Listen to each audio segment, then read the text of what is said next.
کہ صدر صاحب جو ہے پارلیمنٹ کا مشترکہ اجلاس بلائیں۔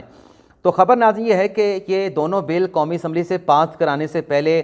چند ہفتے پہلے ایک سمری جو ہے وہ ایک ریکوزیشن جو ہے وہ صدر مملکت کو بھیجی گئی، جس میں یہ کہا گیا کہ جو ملکی سیاسی حالات ہیں، ملکی معاشی صورتحال ہے، اس پر مشترکہ اجلاس میں بحث کروانی ہے، اس پر جو ہے وہ غور و خوض ہونا ہے، تو صدر صاحب سے ریکویسٹ کی کہ آپ پارلیمنٹ کا مشترکہ اجلاس بلائیں۔ اچھا، یہ سمری بھیجنے کے بعد ذرا یہ بتاتے ہیں کہ اس سمری کو بالکل پرسو نہیں کیا گیا، کسی طرح سے سٹریس نہیں کیا گیا کہ کوئی کانوں کان صدر مملکت صاحب کو بھنک نہ پڑے، کوئی ایسا ان کو کلو نہ ملے کہ یہ مشترکہ اجلاس کو بلانے کا دراصل مقصد کیا ہے۔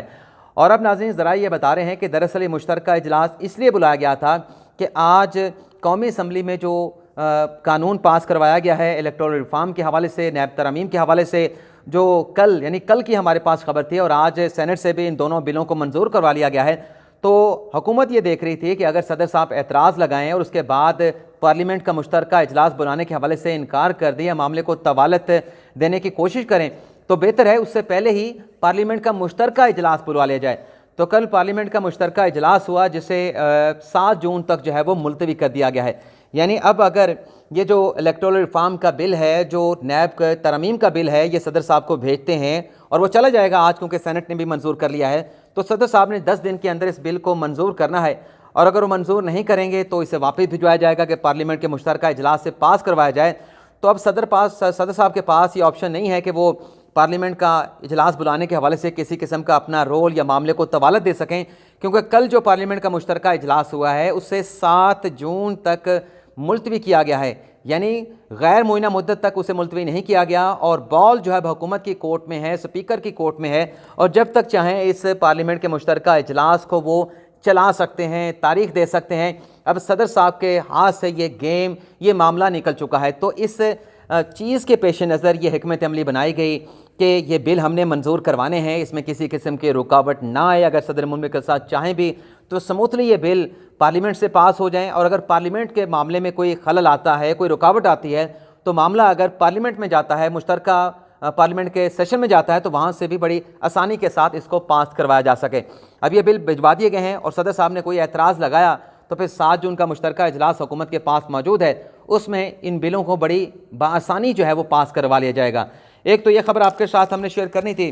دوسری جو ناظرین خبر ہے، کل یہ جو الیکٹورل ریفارم اور نیب ترامیم کے بل قومی اسمبلی سے منظور کروائے گئے، تو اس پر کافی زیادہ خاص طور پہ جو اوورسیز پاکستانیوں کو جو انٹرنیٹ ووٹنگ اور الیکٹرانک ووٹنگ مشین کو ختم کیا گیا، اس پر خاصا زیادہ ری ایکشن آیا ہے۔ تو آج جو پریس کانفرنس کی گئی ہے اپنا وزیر قانون اپنا اعظم مزید تارڑ کی جانب سے، جس میں کامران مرتضیٰ جو کہ جمعیت علماء اسلام فے کے سینیٹر ہیں، اور ان کے ساتھ پیپلز پارٹی کے رہنما فیصل کریم کنڈی بھی موجود تھے، اس معاملے کی انہوں نے وضاحت کرنے کی کوشش کی۔ پریس کانفرنس میں ناظرین یہ کہا اعظم مزید تارڑ نے کہ یہ تاثر غلط ہے کہ ہم نے اوورسیز پاکستانیوں کا جو رائٹ ٹو ووٹ ہے اس کو ختم کر دیا ہے۔ اعظم مزید تارڑ نے کہا کہ یہ حق جو ہے ابھی بھی ان کے پاس موجود ہے،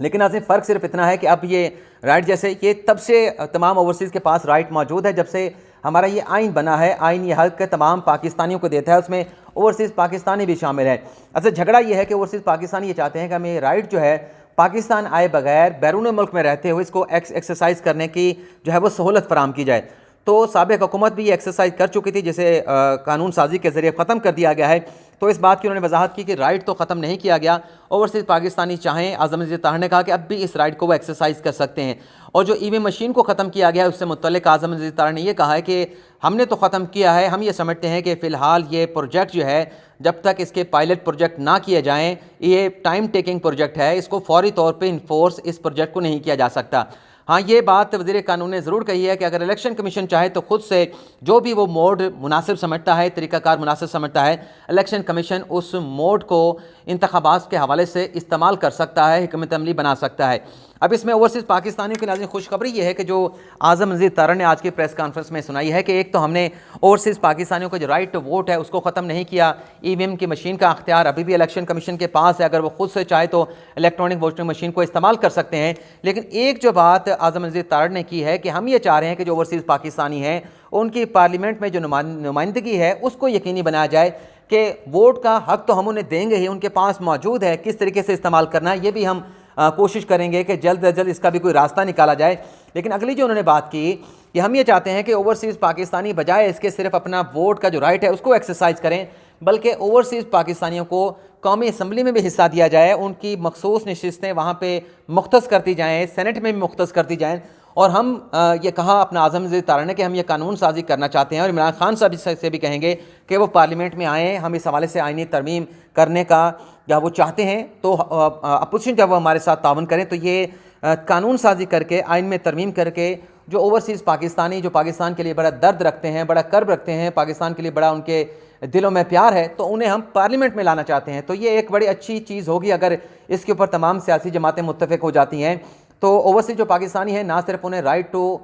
ووٹ کا جو حق ہے ووٹ ڈالنے کا وہ ملے گا، بلکہ اس کے ساتھ ساتھ ان کے اپنے نمائندے قومی اسمبلی میں موجود ہوں گے، سینٹ میں موجود ہوں گے، تو اس طریقے سے جو ان کے مسائل ہیں وہ بڑی آسانی کے ساتھ حل ہو پائیں گے۔ تو یہ ایک اچھا جو ہے وہ اسٹیپ جو ہے وہ حکومت لینا چاہتی ہے۔ اب دیکھتے ہیں کہ فردر اس پر کیا ڈیولپمنٹ ہوتی ہے۔ لیکن یہاں پہ ناظرین جو پیٹرولیم مصنوعات کے حوالے سے قیمتوں میں جو اضافہ کیا گیا، بہت سارے دوستوں نے کہا اس پر بات کریں۔ ماضی میں ہم نے عمران خان کے دور میں بھی بات کی کہ قیمتوں میں اضافہ دراصل جو عام عوام ہے ان پر اس طرح سے بوجھ بڑھ جاتا ہے کہ اس میں اشیاء خورد و نوش کی قیمتوں میں اضافہ ہو جاتا ہے، اور ڈائریکٹلی جو غریب ہیں وہ اس چیز سے بڑا افیکٹ ہوتے ہیں۔ تو دوست کہہ رہے تھے کہ اس پر میں نے ابھی تک لب کشائی کیوں نہیں کی، تو میرا ان پٹ یہ ہے کہ یہ جو معاملہ پیٹرولیم مصنوعات کی قیمتوں میں اضافہ کیا گیا ہے، اب یہ پاکستان کی بدقسمتی کہہ لیں کہ یہ پاکستان کی معاشی صورتحال کے ساتھ اٹیچ ہو چکا ہے۔ یعنی اگر یہ قیمتوں میں اضافہ نہ کریں، جو پاکستان کو IMF سے قرض چاہیے، ڈالر چاہیے، وہ ہمیں نہیں مل پائیں گے، اور جب ڈالر نہیں ملیں گے تو پاکستان ڈیفالٹ کر جائے گا۔ جو سری لنکا کی صورتحال ہے وہی صورتحال پاکستان میں پیدا ہو جائے گی۔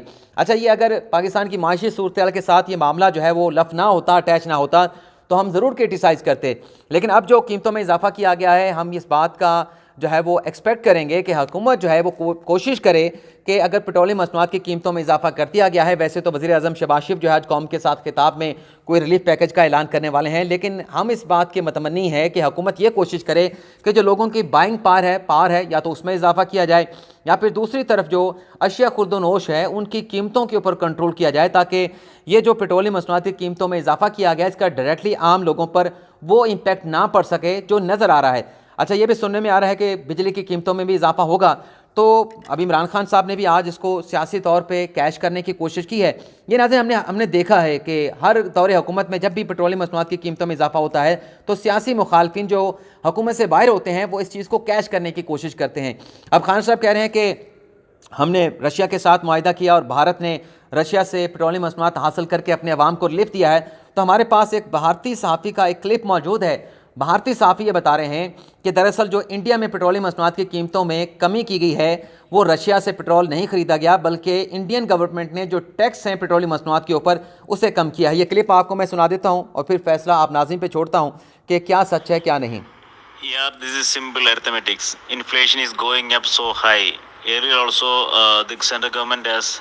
deducted tax around 6 to 7 rupees for petroleum products, I think sometime back, recently only. And then yesterday they have reduced around 9 or something. So ultimately it will add up to 10.93 rupees or something like that. It's not because we are getting cheaper petrol or diesel or crude from Russia. It's only because inflation is going up. They have to bring down the prices of essential commodities, so they want to reduce the price of petrol, and they want to bring down the price of petrol and diesel. Only the prices of میرے خیال سے ناظرین بات جو English کو سمجھتے ہیں ان کو تو کلیئر ہو گئی ہوگی۔ تو وہ یہی کہہ رہے تھے کہ جو انفلیشن ہے، جو اشیاء خورد و نوش کی قیمتیں ہیں، اس میں کمی لانے کے لیے جو انڈین گورنمنٹ ہے انہوں نے رشیا سے کوئی فیول نہیں خریدا، پیٹرولیم مصنوعات نہیں خریدیں، بلکہ جو انڈین گورنمنٹ کے جو ٹیکسز ہیں اس میں کمی کی گئی ہے تاکہ جو انفلیشن ہے اس کو کنٹرول کیا جا سکے۔ اور حکومت یہ سمجھتی ہے کہ اگر پیٹرولیم مصنوعات کی قیمتوں میں کمی کی جائے گی، ٹیکسز کو کمی کی جائے گی، تو جو اشیاء خورد و نوش ہیں اس میں بھی کمی ہوگی اور انفلیشن میں بھی کمی آئے گی۔ اب ہمارے ظاہر سی بات ہے کہ جو بھی اپوزیشن میں ہوتا ہے وہ اس پیٹرولیم مصنوعات کی قیمتوں میں کیش کرنے کی کوشش کرتے ہیں، لیکن جو حقیقت ہے وہ یہ ہے ناظرین، یہ اضافہ ہونا تھا۔ یہ بے شک جسے امپورٹڈ حکومت کہا جا رہا ہے، یہ اگر نہ بھی آتے، خان صاحب اپنی سیٹ پر برقرار رہتے، تو خان صاحب کو بھی یہ مشکل کڑوی گولی جو ہے وہ نگلنا پڑنی تھی اور خان صاحب چونکہ چلے گئے ہیں تو یہ موجودہ حکومت لنگر آن کرتی رہی، لیکن زیادہ دیر تک تو معاملے کو نہیں ٹالا جا سکتا۔ تو الٹیمیٹلی حکومت نے فیصلہ کیا ہے اور پاکستان کی معیشت کے لیے یہ اچھا فیصلہ ہو، لیکن ایکسپیکٹ کریں گے کہ قوم سے خطاب میں شہباز شریف صاحب کیا ریلیف دیتے ہیں۔ اجازت چاہتے ہیں، اللہ حافظ۔